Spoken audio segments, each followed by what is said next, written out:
Hello everyone.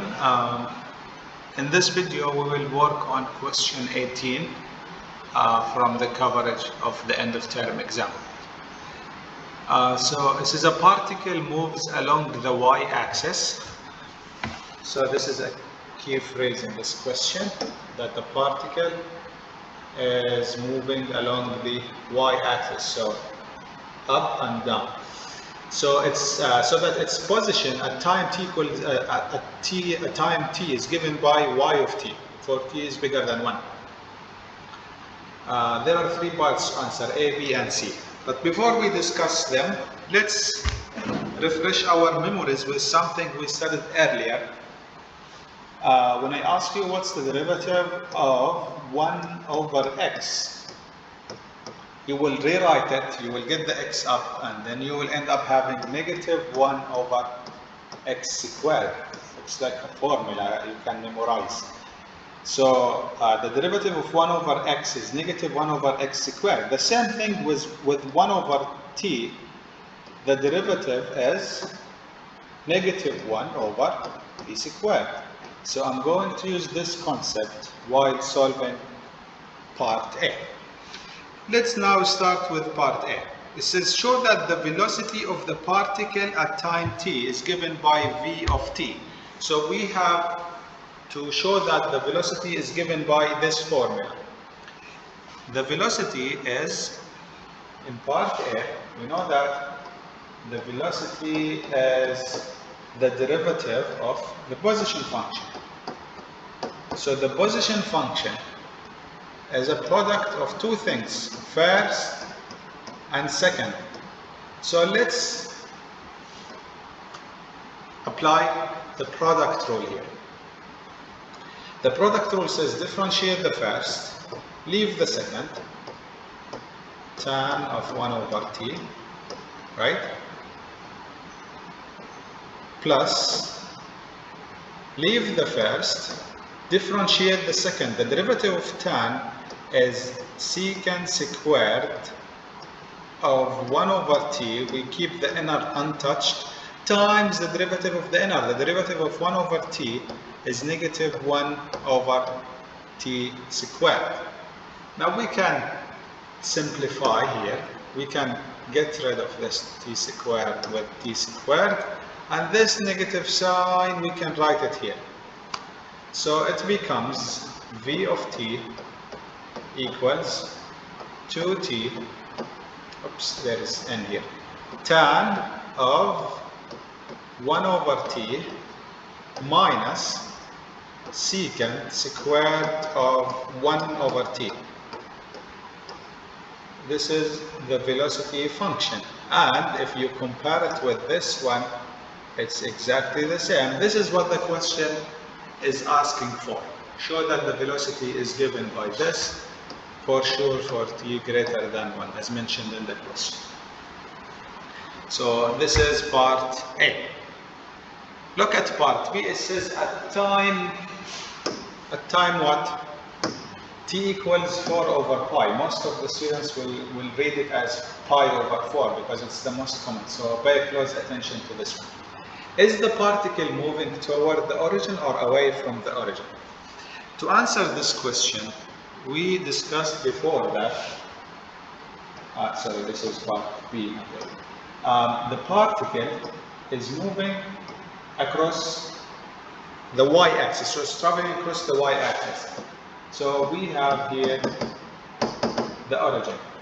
Now we need to find the position of the particle, which is given by y, at t equals 4 over pi, to see where the particle is located at that moment, at t equals 4 over pi. So we will use the y of t given in the question. We will substitute 4 over pi instead of t squared times tan of 1 over 4 over pi. This is equal to 16 over pi squared, and that is positive. That means the particle is above the origin. the particle is above the origin at that specific moment. So the particle is here at t equals 4 over pi. Now you need to find the direction of motion. Is it up or down based on the sign of the velocity? So you will find v of 4 over pi. So you will use v of t given in the question, or we already found it in part A. So this is 2 bracket 4 over pi tan bracket 1 over 4 over pi minus secant squared of 1 over 4 over pi, right?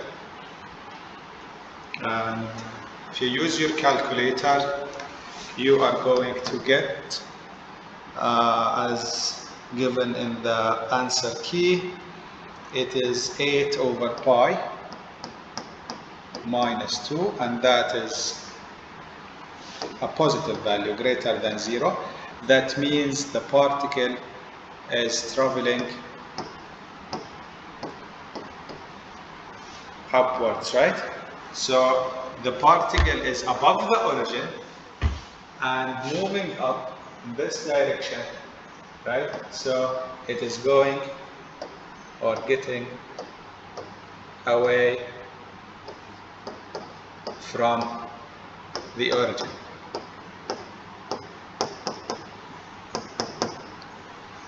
It's getting away from the origin. Now you are wondering, how did we use the calculator for secant squared? So for this one, or secant squared, you can use your calculator and type in 1 over cos bracket 1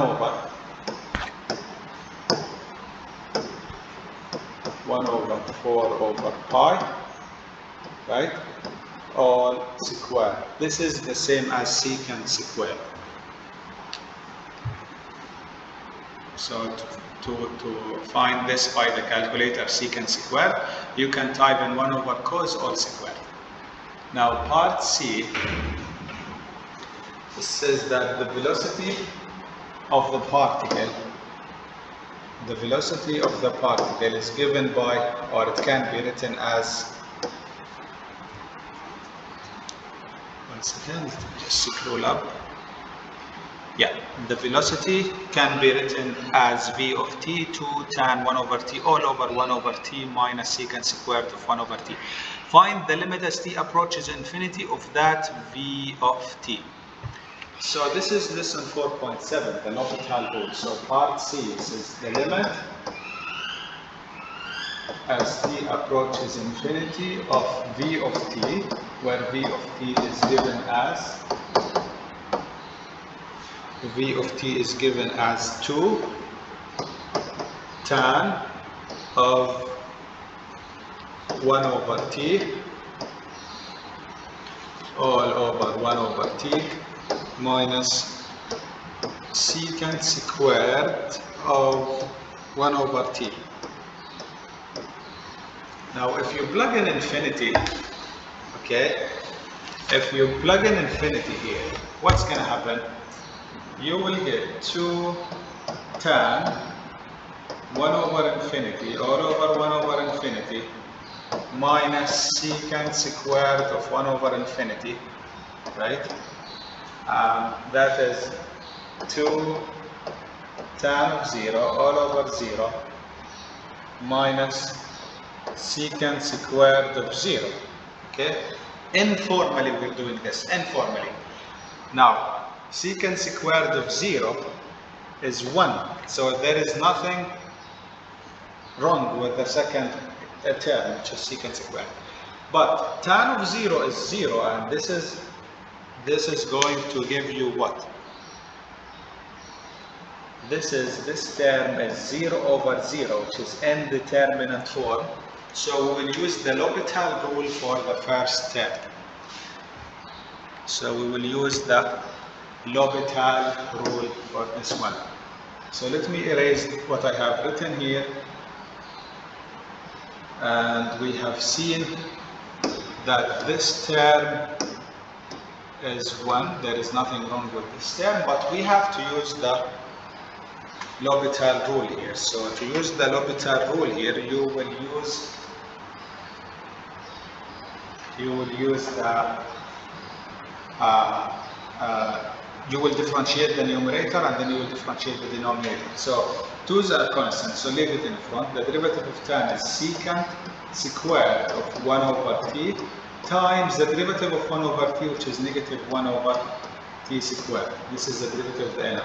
Divided by what's the derivative of 1 over t? Negative 1 over t squared. Okay? Notice that negative 1 over t squared goes away with negative 1 over t squared. Now you still have the limit as t approaches infinity. So this is 2 secant squared of 1 over infinity minus, we agree that this is already 1, right? This is 1. So 2 times secant squared of 0 minus 1. 2 secant of 0 is 1, so this is 2 minus 1, which is 1. So the answer is equal to 1. We apply the L'Hopital rule for the last part. So hopefully that was clear.